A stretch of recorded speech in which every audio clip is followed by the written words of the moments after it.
Hello and a warm welcome. Thank you for your interest in the Royal Society of Chemistry's thought leadership work. I'm Mark Jordan. My role is Head of Education at the Royal Society of Chemistry, and my team's mission is to empower teachers and others to provide relevant and engaging chemistry education to all, improving the skills in the chemical sciences and also supporting a more inclusive and diverse community. An important aspect of our work is policy and evidence, and my colleagues have been involved in this project throughout with a particular focus on the chemistry education side of things. So I'm joined today by three expert panelists. We have Nikki, Kristy and Vicky, who will bring their various perspectives to a discussion of the research findings. And each of them will give some opening reflections on the report and their thoughts on the topics that we're covering. We're also lucky to have a video message from Professor Louise Archer, an esteemed education researcher whose work is very much aligned with the interests of the Royal Society of Chemistry in getting more young people from diverse and traditionally underrepresented groups into STEM. So as the report has only just been released today, you probably won't have read it yet. So I'm going to spend a few moments talking about the area we're going to discuss and the recommendations that the RSC makes. So the Future Workforce and Education Pathways, or FWEP as we call it internally for short, has been a big piece of work which speaks to various stakeholders on many topics. The focus of this session is on school-aged education and the first two of the recommendations. We're pleased to see in the main headline from FWEP that the chemistry sector is projected to grow 30% faster than the overall UK workforce. We'll need young people with the skills to fill those roles, or we risk not reaching the full potential of the sector. And to that end, the skills pipeline starts with school education. There's no time too soon to build interest in STEM and useful future skills. So we're keen to grow the interest in chemistry among school pupils, even for those who won't go on to study the subject. We want them to have a good scientific literacy and an understanding of the global challenges that we need to science to help solve. So the first two recommendations include suggestions to improve the curriculum. That's grounding it in real-world topics like sustainability that interest pupils, getting the right mix of subject knowledge, technical skills and transferable skills, using hands-on practical experience to spark an interest in exploring chemistry, and raising all students to a good level of digital literacy suitable for future work roles. And then the second recommendation area is how to support teachers and technicians to develop the skills and knowledge and interest and appreciation in the young people who will be the workers and leaders of the future. Providing educators with appropriate subject-specific CPD and building their confidence, therefore, in advocating for career routes and skills that will boost the interest and employability of their students. So this research project is very much in line with various other RSC activities over recent years, like Chemistry for All, which evaluated approaches to outreach for marginalised groups, and Green Shoots, which campaign for a greater emphasis on sustainability in chemistry education. Now let me introduce our first panel member, Nikki Kaiser. Nikki is a chemistry teacher and assistant head teacher at Notre High School in Norwich and director of the Norwich Research School. She currently holds the presidency of the RSC's Education Community Council, and Nikki was previously seconded to the Education Endowment Foundation as their science content specialist. So Nikki, your various roles give you a broad view of chemistry education in schools and colleges. What are your reflections on the findings and recommendations in the report? Thanks, Mark, and hello, and thanks for inviting me. So before I start, I must say that my views very much come, I have to admit, from an English perspective, even though I have a broader view some of the time. My personal experience is within the English curriculum and school system. But I have been thinking about this. I find this really interesting.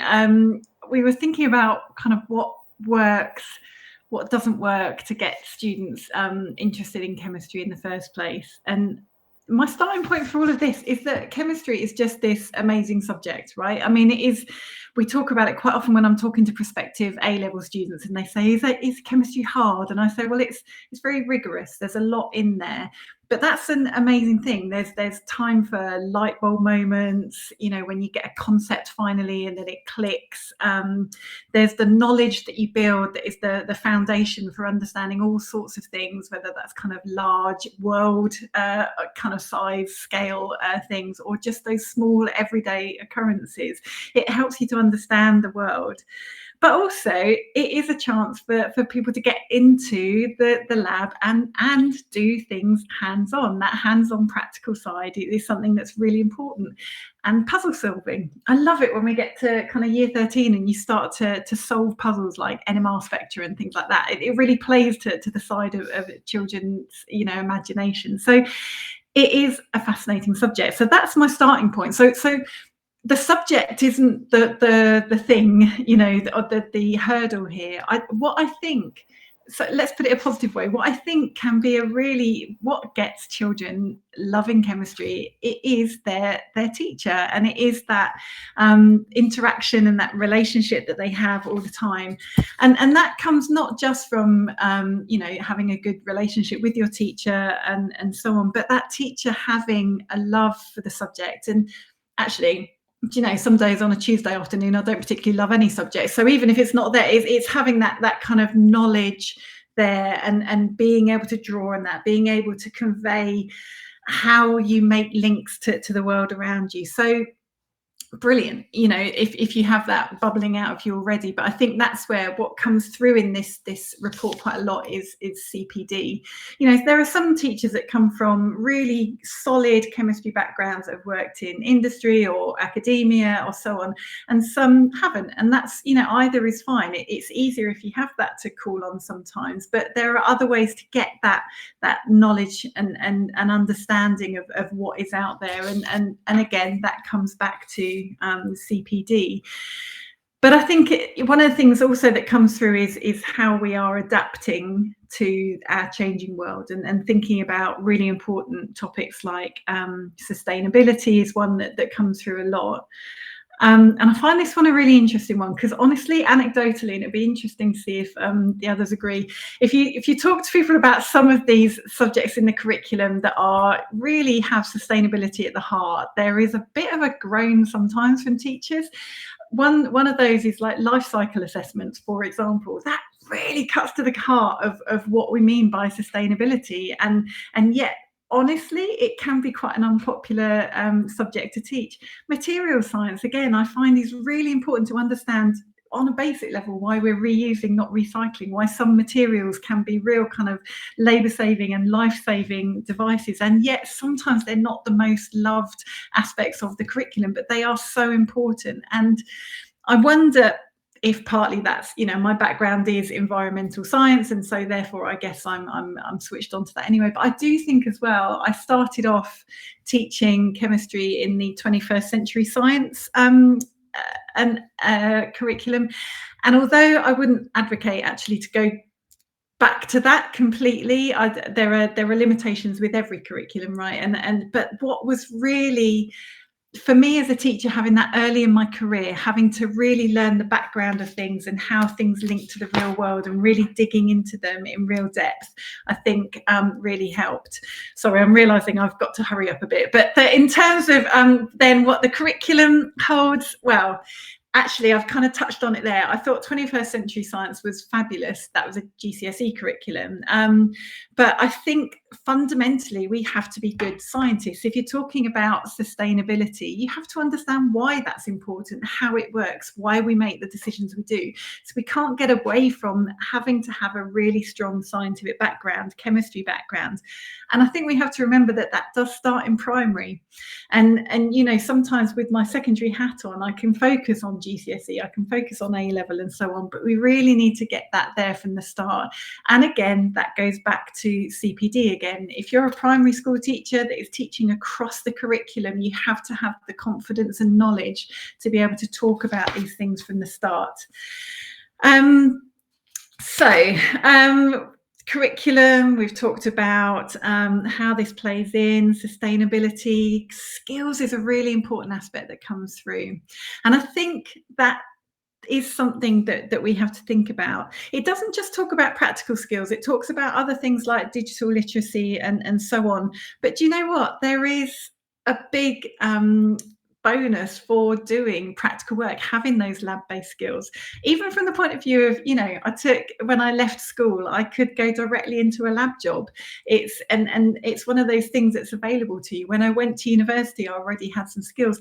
If I'm honest, my industrial year, when I worked in a lab for a year, it did help me to become a better chemist, but it also helped me to become just better at coping at life. Like all those planning skills that come into practical work and kind of thinking ahead and working out how you're going to do things and so on. That is a valuable skill. It will help you towards a chemistry career, but it will also help you in general. So in terms of the curriculum, yes, we still need that fundamental chemistry in there. We need to make sure that we have the time and the space to make sure that practical work can come in. And we need to make those links to future, to jobs and so on. Just one little thing before I finish. When we talk about helping people to think about what comes in the future, this is really pertinent to me at the moment. It's come up in a few forms. It's very easy to talk about certain children having low aspirations. Why don't they aspire to do this stuff? Why? And I think we have to be really careful. You aspire to what you know. Nobody isn't aspirational. Everybody wants to do well. Everybody wants to go far. If we don't know what is out there, if we don't know that medicine is a huge career and isn't just working as a doctor, although that's really important, if we don't know the paths that are available to us to take us from school through these other options and so on, you can't aspire to it. So for me, another really important aspect of this in getting children involved in chemistry is really helping them to know what that means, what that looks like, what those pathways looks like. So I'll stop there. I know we've got time for questions later, and sorry for going on a bit. Nikki, thank you very much for so many interesting thoughts, which we can return to later in the open discussion. I'm now going to turn to Kristy, who's a school teacher fellow with a unique role combining higher education and secondary teaching. She works both as a lecturer in chemistry at the University of Manchester and a chemistry teacher at Bolton School. Depending on which day of the week it is, she could be facilitating an undergraduate tutorial in organic chemistry, or supervising a chemistry education research project, or indeed making red cabbage indicator with 12-year-olds. She's one of education and chemistry's most prolific authors, having written over 100 articles in the magazine, as well as making contributions to Chemistry World and Nature Reviews Chemistry. Kristy's also brought chemistry to the TV with appearances on Countryfile, Newsround, and as a time-travelling science teacher on the BBC series Back in Time for School. So Kristy, over to you. What are your reflections?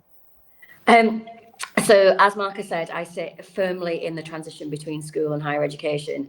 So I see students every year who are leaving the school environment and moving towards studying chemistry at university. Reflecting on that and this report, we do have a really varied range of skills as the students come in. Their preparedness for a chemistry degree is really, really variable. And I would say that isn't to do with their subject knowledge. Most of my students who walk through our door, they've got very, very good A-level or IB or similar results. Their preparedness varies the most when it does come to their practical work. So what we get in as our pipeline of students who come through from school is that they've had a very, very, very practical experience, which actually over time has become more reduced. And I know this is something that the report wants to highlight. It's very clear that we have some students who come in from the 16 to 18 phase and they haven't even done the 12 practical experiments that are expected by A-level. They've maybe had some demoed, or they've watched a video, they haven't actually had that hands-on experience themselves. And yet at the other end of the spectrum, and this is the same from the lads that I teach here in school, you'll have students that have done many more than the 12 practicals, and they've had a chance to do an extended investigation as well. And that variability can make the start of first year very difficult for students, and can hit their self-esteem as well.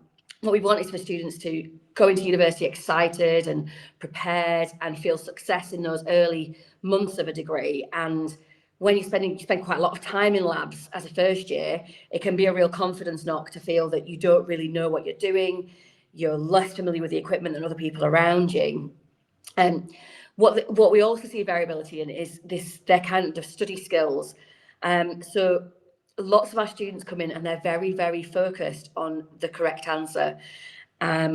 They are cautious about getting things wrong, which is a really difficult thing when you are approaching some really challenging chemistry. So they will hold back because they don't know exactly the right answer. So if what really needs looking at, and again, this is another thing highlighted within this report, that actually the curriculum as they come through school should actually make them more open-minded, not less, about approaching challenging things and challenging questions, and it less be about drilling through exams and getting correct answers, and much more about exploration. There has been declining numbers of people entering chemistry degrees over the past few years. What can we really do about that? Nikki has touched on it. It really is about the teachers. In reality, we need to absolutely support teachers so they can provide such an enriching experience, particularly in 14 to 16, where students are really making up their mind, do I want to follow a scientific path? They need to enjoy their lessons. It's not a dirty word. Enjoying a chemistry lesson, it's not a bad thing. And they also need to feel successful. They need to think, I'm actually quite good at this. I can see that I'm good at this area of chemistry. Similarly, I think we get very focused on doing chemistry to become a chemist. And that's really important, as you said, that employment market is growing so much. However, what we also need is people who are doing chemistry and they're not going to become chemists. We need to enhance the image of chemistry as a useful subject, even if you want to be a lawyer, or even if you don't know what you want to do, just because you quite like it. That's a brilliant reason to choose a subject. Similarly, we do need to give students enriching experience just through curriculum. Certainly over time, this idea of inquiry and students doing inquiry in school, apologies like Isabel, has become a little bit out, it's gone out of fashion. It was a really big feature at the start of my career. And I understand we're balancing workload and doing inquiry is not a great way to teach people about chemistry, but it is a great way for them to experience chemistry. And we don't just have to be focused on the exam at the end of it. All these students do need to think towards future jobs. And to be honest, if we're thinking careers, it needs to be in there as early as possible. It's that idea of you can't be what you can't see. If you don't have scientific role models in your community because your primary school, maybe the parental base is not like that, we need to be getting people out there. We need to be helping those people to make contact with students in disadvantaged communities, really, so that they can make, it's not about saying you need to be a chemist, it's about you can make an informed choice that you might want to be a chemist or you might want to be someone else, but you know that being a chemist is something and you understand what that job is. Thank you. Thanks very much, Kristy. I just wonder if you can delve a little bit more into when you feel is the appropriate time for us to be introducing employability and future jobs into education. Primary school, absolutely, in primary school. And it doesn't need to be super heavy touch, just fairly light touch. Get them to see people who have scientific careers, get them to talk about what they do. I went into my daughter's primary school when she was about 5 and talked about what is a university and why am I wearing a lab coat and what's graduation. And I got these questions that I never thought I'd get. Do you have to wear a uniform if you go to university? Was one of the things I got asked. But actually, I'm really glad that I was there to answer that question, because otherwise that child could have gone away thinking that it was like just another form of secondary school, maybe.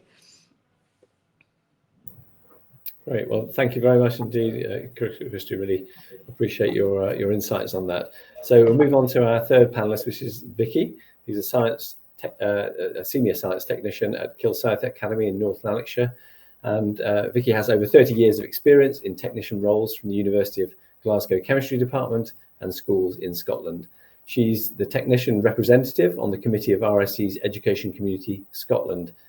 Vicky, welcome. What's your view on the current state of practical teaching and transferable skills in the chemistry curriculum? It's quite difficult to have a standard view. I mean, obviously you've said that I work in Scotland, so my main experience is from Scotland, but so I'll take it from there, really. I think there's a very disparate approach at the moment, and COVID has a massive part to have played in where we're currently at. During the last 6 years, We have students who have had very little experience of the practical subject in relation to being able to carry out experiments within the classroom, because either there was no ability to equip that process within the COVID environment with the staffing that they had, or that there was, some people were just very scared to do practical work in relation to the environment they're in. So we have those pupils that started off in that are now currently our 5th and 6th year cohort that we have. And for them, that experience has been quite significantly different. I did a straw poll within my school, within our pupils, just to see what difference it has made between them and their peers who might have had a different experience than my school about their future choices that they might have looked at from a career point of view. And it's quite stark. The ones who did not have the ability to have that in-depth practical experience from S1 are looking at different avenues because they haven't had that spark ignited. They've learned from books, and that just is not the way that's going to appeal to every student.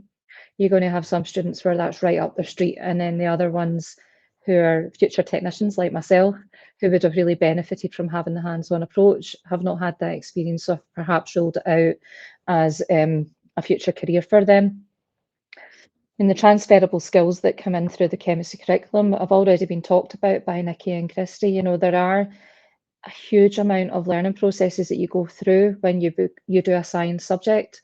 You are not only learning to be flexible within your approach at the infancy of every single experiment that you do, but you're problem solving, you're learning how to think outside the box. You're learning really whether you've got dexterity, whether you've got that ability to be patient, that ability to understand that not everything will work first time.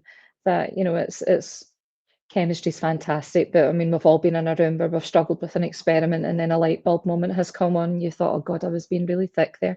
I'd done something that was really simple and I'd made it overly complicated. So we learn those skills when we're doing those subjects. We learn how to write reports in a manner that makes it understood for a layperson who doesn't understand the actual chemistry, but they'll understand the intent of what it is that you're going to say. So those transferable skills within that curriculum will do you well in any career in the future, be it that you've done your chemistry so that you can do hairdressing. You know, you're going to be able to look at the chemistry of what you've learned, mix your dyes, do all the rest of it, and understand that actually it's not just about applying that to hair, there's a process behind it. So, you know, for me, the current state of it doesn't afford equal opportunity for our students that are out there, and I'm sure that's transferred down south also, and in Wales and Northern Ireland. And there is the caveat of that being because you maybe don't have technicians within your workplace that are able to prepare your chemicals for you. We looked at the last report when we did the teaching survey, and there was 40% of teachers that had reported that they did not have a technician within their school. How do they provide a full curriculum if they're not able to have the support in the background to afford them the opportunity to do that?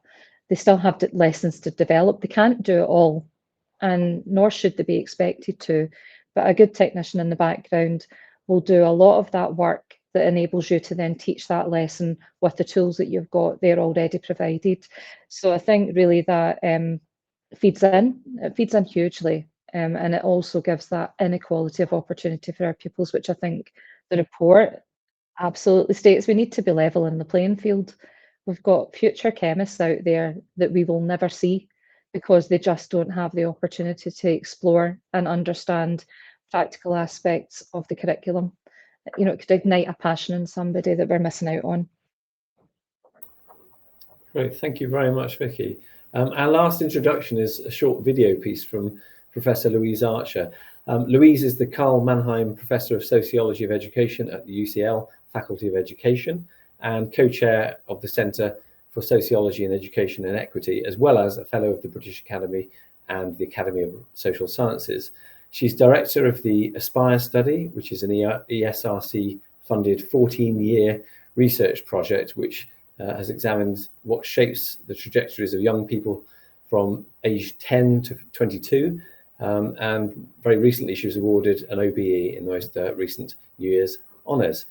So I'm going to hand over to the video now. I'd like to thank the Royal Society of Chemistry for kindly inviting me to respond to their new report on the future workforce and educational pathways. As the report notes, chemistry has a key strategic role and potential for addressing pressing economic and societal challenges. However, as the report also notes, action is needed to achieve this potential. So I welcome a holistic approach as set out in the 13 recommendations, and I'd like to take a couple of minutes to respond to the first 2 recommendations that relate to schools. So recommendation 1 calls for relevant and engaging school chemistry that relates to students' lives and interests and helps young people to see chemistry as a place for themselves in scientific careers. So our various research studies underline the importance of relevance. When young people experience science as being relevant to their lives, they're much more likely to engage. Like others, we support calls to make the current curriculum more relevant to contemporary societal issues and challenges. Our most recent Aspires Project survey of over 7,000 young people aged 21 and 22 found that 72% wanted their school science curriculum to have been more relevant, by which they meant less abstract and more grounded in contemporary life and social issues.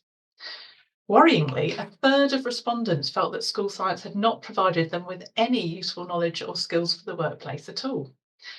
And when we looked at data from over 700 young people who had taken A-level chemistry and either pursued it or not at university, we found that choices were highly relational. So that means that of those who took A-level chemistry and decided not to pursue it further, the majority said that they'd enjoyed it, they were good at it, and they'd found it interesting. The reason they didn't continue with it was that they found another subject even more enjoyable or felt that they were even better at it. So subject choices are not made in isolation, and they're not just based on attitudes towards the subject in question. Choices are made relationally in relation to other options in what we might call a choice market. What tipped the balance of choice either towards or away from chemistry was often developing a meaningful personal connection with a given subject, such as the young woman in our sample who conducted an extended project linking her personal experience of acne to cosmetic chemistry, and who then went on to do a chemistry degree. However, students more often, we found, developed meaningful connections with other science disciplines rather than chemistry, tipping their choices away from chemistry, arguably a missed opportunity. We also found that only 1% of those who'd taken A-level chemistry mentioned chemistry-related work experience or outreach as having influenced their choice of degree. And where it was mentioned, it was more often negative. So we suggest that in the competitive choice market, chemistry will need to work hard, arguably even harder, to achieve enhanced relevance and connection. Of course, this isn't just a matter of curriculum, it's a matter of pedagogy.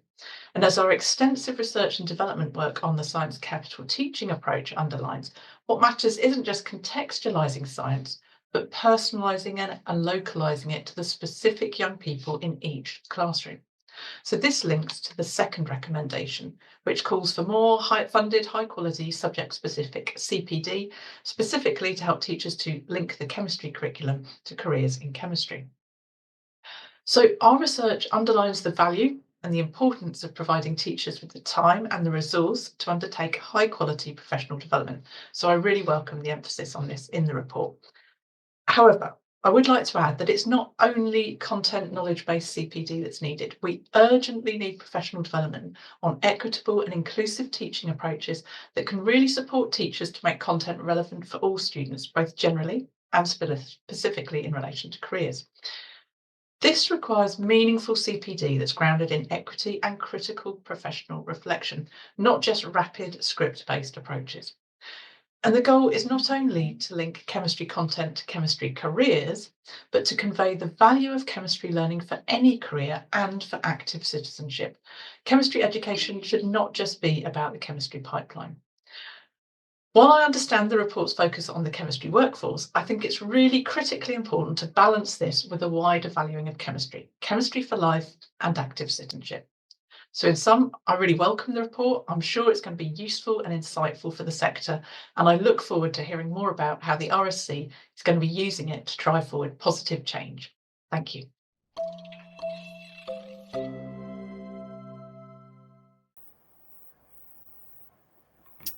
Our thanks to Louise for that stimulus.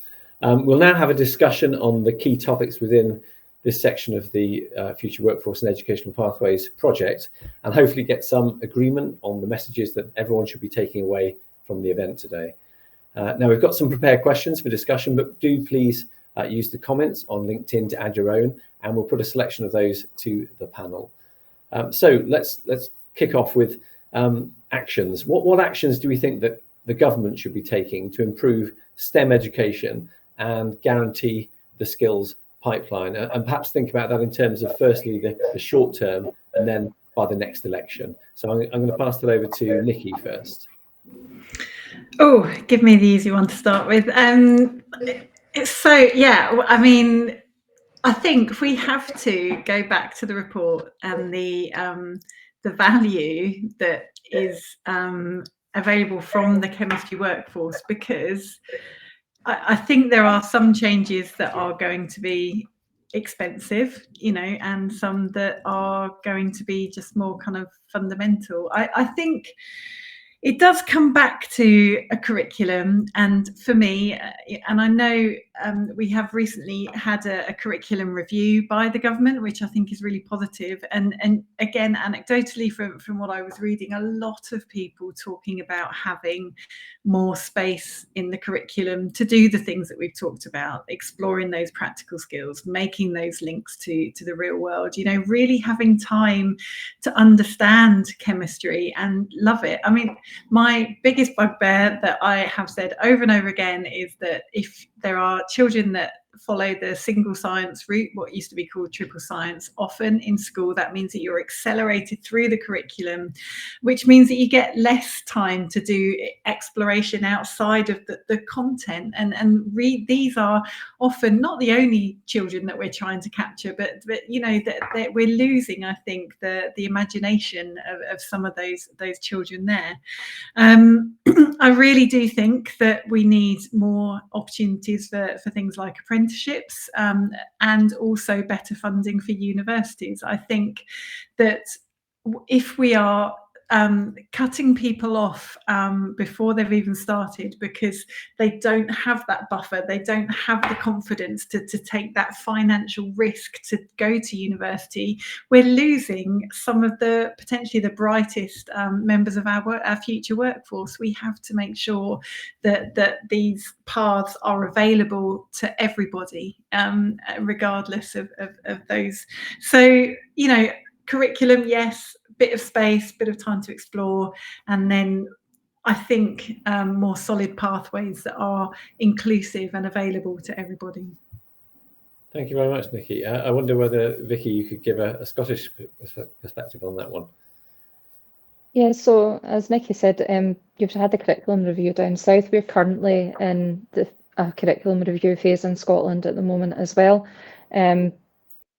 One aspect of that I would like to see embedded in is that it is not only teacher voices that are included within that curriculum improvement cycle, that we have technicians that are able to express their concerns over what the lack of practical subject or practical opportunities are doing within that curriculum, to feed that in, to support the teachers in the arguments that they will have about embedding that within the curriculum. It's absolutely, I think I've said before, it's in our best interest for that to be there as a profession, and it's in the children's best interest that that's embedded in. Within Scotland, obviously, it's devolved. Education has devolved to our government. We have a government that is pushing for STEM. However, it's not backed up with the funding. The problem really is that if you want to do STEM improvement, you cannot do it theoretically. You have to give people every opportunity that's out there to improve, be it to ensure, as Nikki said, that there are pathways open that are not just about going to university. My own background started as a YTS. I started in a university as a YTS. I had college 1 day a week, and I had 4 days a week, but I had the practical skills that I was able to learn from my peers. We need to have that embedded, made sure that it's available to all, so that it isn't this perception that you can only enter into chemistry processes and careers through university. You absolutely can do it through other approaches. It's just a different way of doing it. So if that's not funded and it's not available and it's not supported within the government structures and within our school structures, then we're really going to miss a trick. So I think for all all governments devolved and otherwise, we need to have funding available and we need to have those processes in place that are going to support our students' future careers. Well, thank you. And Kristy, any further reflections on that question?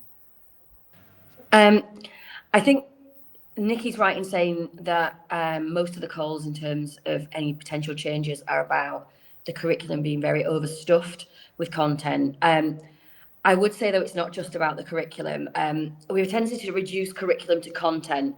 Curriculum is much more holistic than that. It's about the people delivering the curriculum. It's about the students experiencing it and the technical support behind it.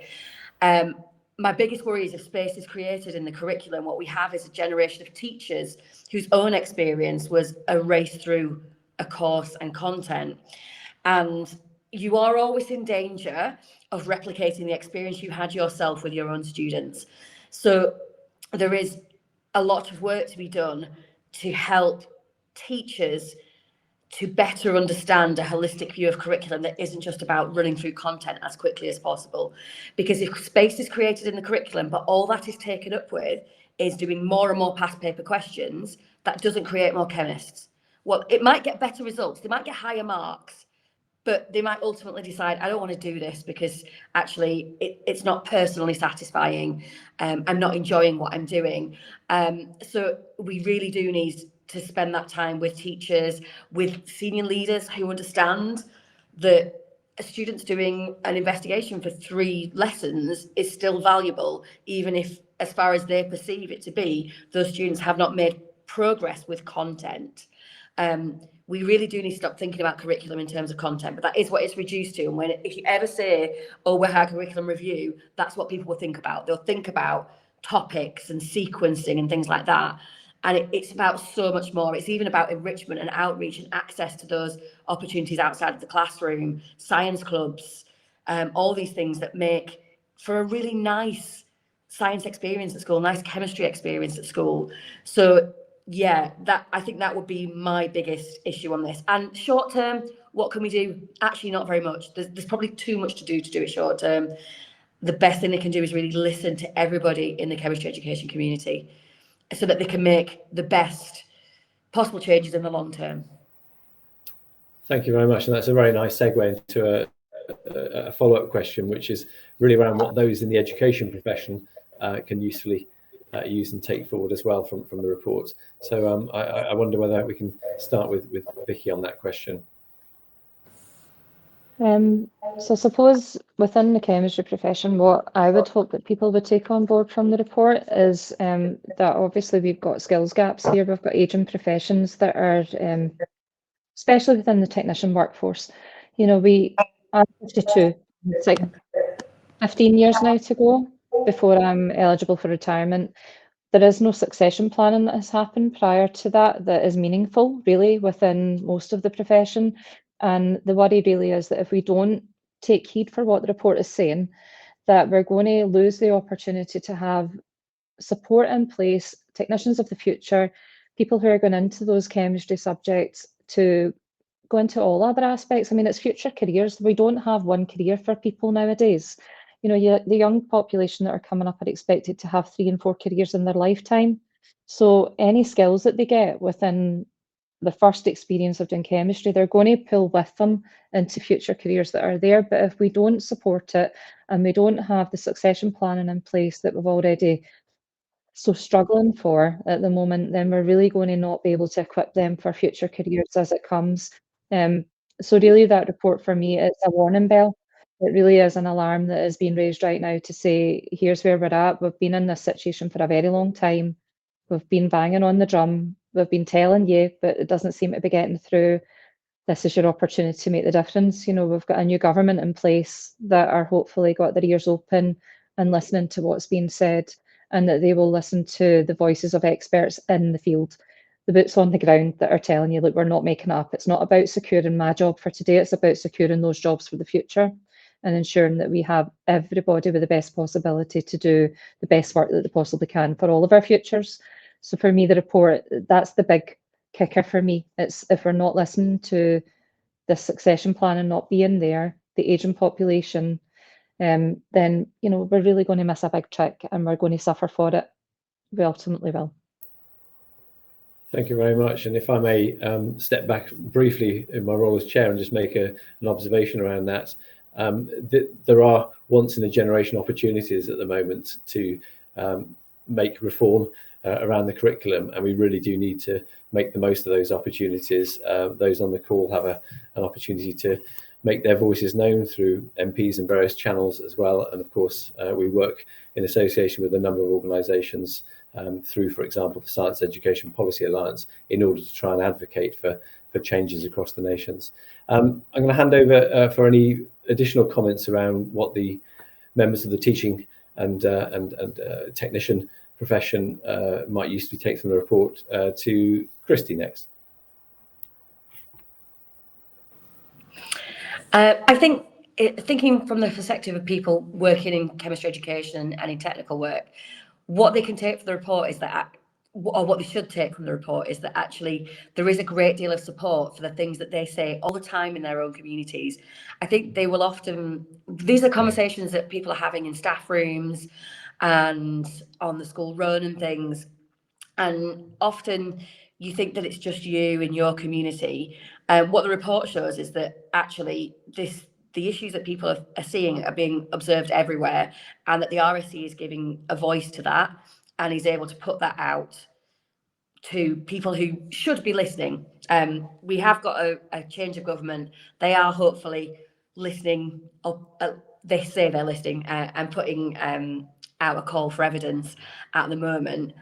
And I think individual teachers at an individual level, individual technicians, find it hard to feel that they can have a voice on this. And actually what the report shows is that the RSC can be real advocates for their voices, and that what the RSC does as a member organisation is brings together the voices of communities and is able to do a representation of that for those people. So if you are involved in an RSC community, that can be a way of you getting your opinion heard and then put up to somebody who has got the power to change things. We can all feel a little bit that as an individual we don't have much power to change, but through working through networks like the RSC, then those professionals can have an influence.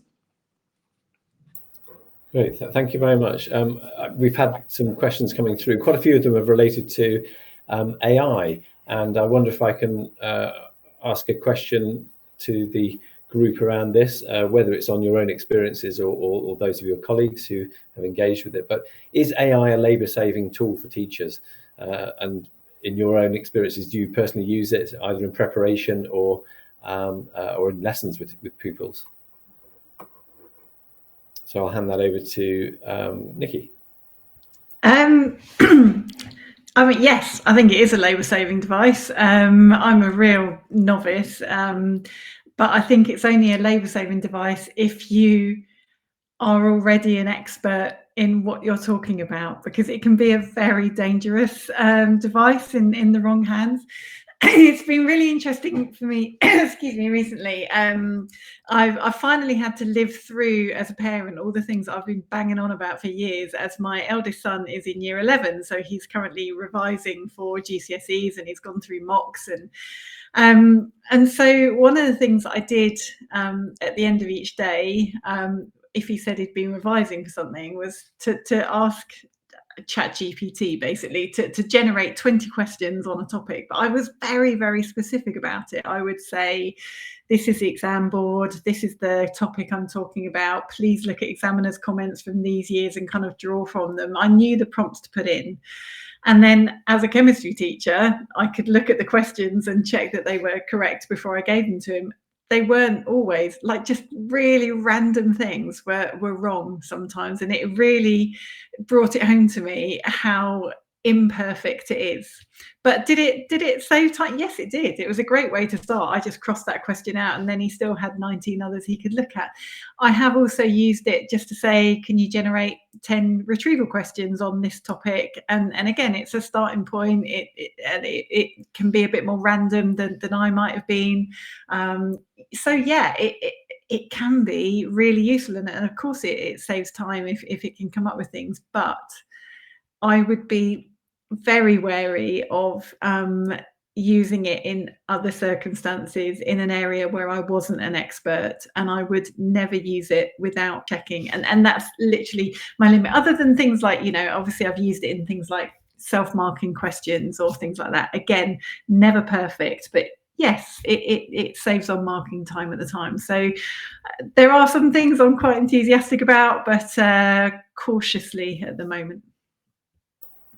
Kristy, how about you?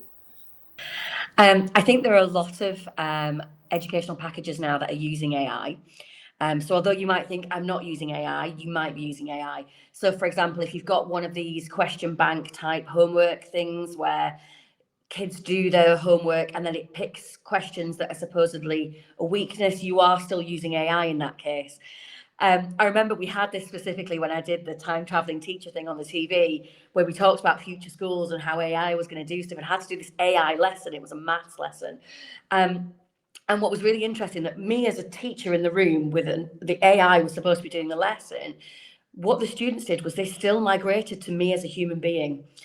And fundamentally, chemistry education is a human activity. So although the AI may save some time with this or that, ultimately, it can't motivate a teenager to pick up a pen. I struggle to do that, and I've got a relationship with them, and most of them like me. So we've got to be a little bit cautious about giving AI a little bit too much. There's something you just cannot do in that case. It's actually quite good for career stuff, I found. So I have a colleague who's a careers coordinator, and she has to write activities to do during career sessions on what would you do in this scenario at work. It does a really good job of that kind of thing. It's not very good at problem solving in chemistry. My brain is much quicker, even if it does still take me time. So I think we've got to be a little bit cautious. We are all already using AI. I know we are. There are so many of these homework programs and things. But yeah, it's a cautious thing. I don't really think it's going to save us that much time, because ultimately at the end of the day, the reason we have teachers is that it's a human job, and students will migrate towards humans and not computers. Thank you very much for those perspectives. I'll move on to another question now, which is related to, I suppose, how we inspire the next generation. What would you say to a parent with a child who is considering pursuing a STEM career? And if I can ask that to Vicky. I would actively encourage them to encourage their child to pursue a STEM career. I mean, the world of STEM is massive now. It's not the traditional roots of it just being chemistry, physics, biology. You know, it touches everything. And I think that's part of the problem that people don't seem to understand. I mean, certainly over the years, I've had conversations with people about when science wasn't very sexy, you know, and they would be saying, "Oh, you're just a geek," and I'm like, well, actually, see, if you think about chemistry, it's in every aspect of every single thing that you touch every day of your life, and you just don't realize it. So now we're at the point where I think STEM it's not necessarily fashionable, but it's definitely not perceived in the same way that it would have been before.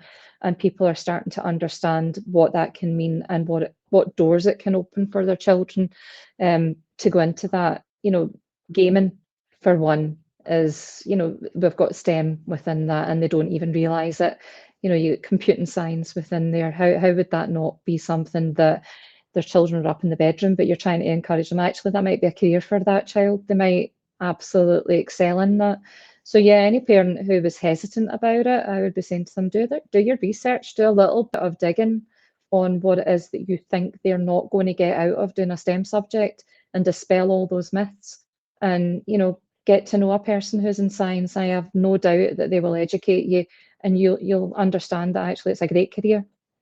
You know, what's to not love, really? Absolutely. Nikki would like to pick up on that one. I would, yeah, and I'd like to expand a little bit on what I said earlier, and actually, do you know what? If a parent is asking about this, actually, those children are lucky, because they're already one step ahead of some children. And this, as I say, is something that I've been thinking about a lot recently. And that's not to say parents and carers aren't interested in their children's future careers, but the fact that someone is asking that question is really important. And so I think as teachers we have to be really careful to pick up on those children who aren't being asked those questions or aren't having those questions asked for them. And I had a really so the thing that I was talking about earlier, I had an example recently of a child that I teach who wanted to be a doctor, and for various reasons that was the only job that she had in her head, and for various reasons that it was unlikely at this stage that she'd be able to follow the route directly to medical school, and I had to kind of have conversations around, you know, the conventional way to get to medical school through A levels and how, you know, competitive that is, and all of those things that you have to do, at the same time as having a conversation about, do you know, when you say you want to care for people, when you say you're interested in medicine, you know, there's a whole kind of medical science out there.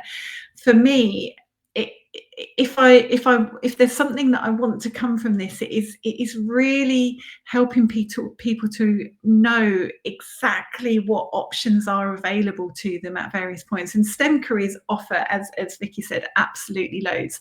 I remember when I was applying for my chemistry degree donkeys years ago, you know, I remember reading that it's a very good basis for an accountancy career, and I was like, oh, okay, that's all right, then I'm leaving lots of bridges unburned, and it gives me options. I've always seen it as something that's a really good way of getting to other careers.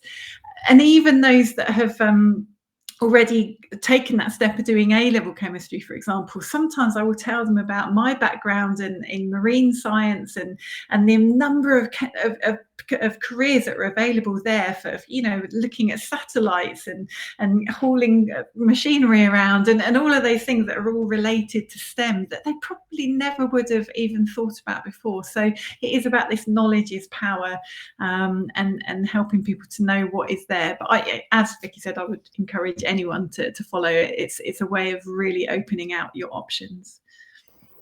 Great, thank you very much, Nikki. I'm going to move on to a question about engagement. Which topic within chemistry have you found most engages your students, and how does that change with age? If I can ask Kristy to respond to that one. Interesting that you say, how does that change with age? Because I actually don't think it does change with age. I think it stays kind of roughly the same. I'm actually going to disagree with Nikki when it comes to things like environmental, because I actually find that actually doesn't really engage students very much.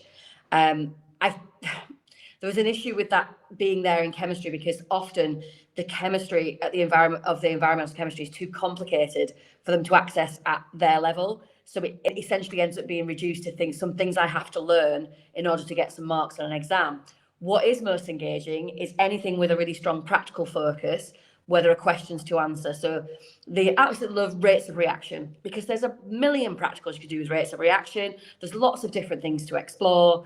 They can see a reaction through from the planning stage through to doing the experiment and getting the results and doing the analysis. And they very rarely get to do that in school. You're in very short lessons with actually quite quick practical work. So things that are very practically focused. And that's the same whether they're 11 or they're 18, or if I'm really honest, if they're 21, 22, and they're at university as well. The students who are attracted to chemistry are attracted to answering questions, asking questions of themselves and finding answers to those. And they are really keen to do that through practical work. Great. Thank you very much. We're running short on time, so I'm going to do a quick fire round now. And this is on the curriculum. What would you like to see updated on the curriculum? And what can it lose to make room? So just front of mind thoughts from each of you. Let's start with Vicky. It's really tough. I wouldn't want it to lose anything that had a practical aspect attached to it, Mark. And obviously I'm not a teacher, so I'm not designing the curriculum.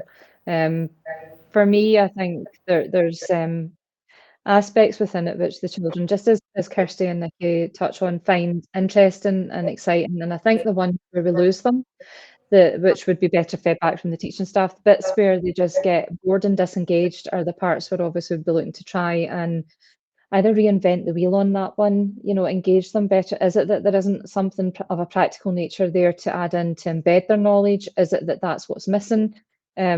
So for me, I'm going to give a very cautious answer of I would defer to the teachers to determine what they're getting on the ground feedback from their kids, because I have no problem giving you anything in relation to any of the parts of the chemistry subject that would help embed their knowledge. By great coincidence, we have some teachers with us, so let's ask Nikki. Yes. And Kristy. What do I want to get like? So I think it's fundamentals, like a really, I've experienced kind of teaching where you don't start from the fundamentals, and I find it really hard. I think we do have to know all of those real fundamentals: atoms, elements, compounds, periodic table, structure and bonding, and so on. Anyone who knows me knows that I love teaching all of those things. Definitely need all of that to go through. What would I take out? That's really hard to say. And I'm not. I do agree with Kristy that students do groan at atmospheric chemistry, which is literally on my background, and I understand it because it's so complex. I think we need to find what we can keep in there about that. I personally, I would take out electrolysis of aqueous solutions because I hate teaching it. It's really hard to teach. So just to give me an easier time, but I don't necessarily think it needs to come out. Kristy, in 30 seconds. I would take out anything that you can just rote learn, where you just learn that thing and you spit it back out, and that's the way it goes, because to me that's not chemistry. I keep electrolysis of aqueous solutions because I like the problem solving aspect of it, but we do have to realise that we have a whole range of students who experience our curriculum, from those students who will get the lowest grades to those that get the highest grades, and often we're not looking at that whole range when we're thinking about what should be in a curriculum. We are pitching it at a particular place there, and I think if anything comes out of this, it should be that we consider those grade 1 students and those grade 9 students, or those A-star students and those E students, whenever we are thinking about this. Great. Well, thank you very much. It's unfortunately time to draw our discussion to a close, but my thanks to our panelists, Vicky, Nikki and Kristy, and also to Louise and to my colleagues who've helped to set up and run this event. We hope you find the report useful and stimulating, and on screen is a reminder of how to find the report. You can also watch back this discussion or share it with others to watch using the RSC YouTube channel. 4 p.m. this afternoon, we'll be broadcasting the second of these sessions, which will cover skills development in FE, HE, and on starting a career in chemistry. And you can stay tuned to the same channel for that panel discussion, which will start in about an hour's time. One last plug for viewers who are teachers or technicians in secondary schools or FE colleges in UK and Ireland. Do please engage with the RSC's annual science teaching survey, which launches on the 25th of February. This year's survey includes questions on areas like curriculum improvement, AI and staff wellbeing. So once again, my thanks and goodbye.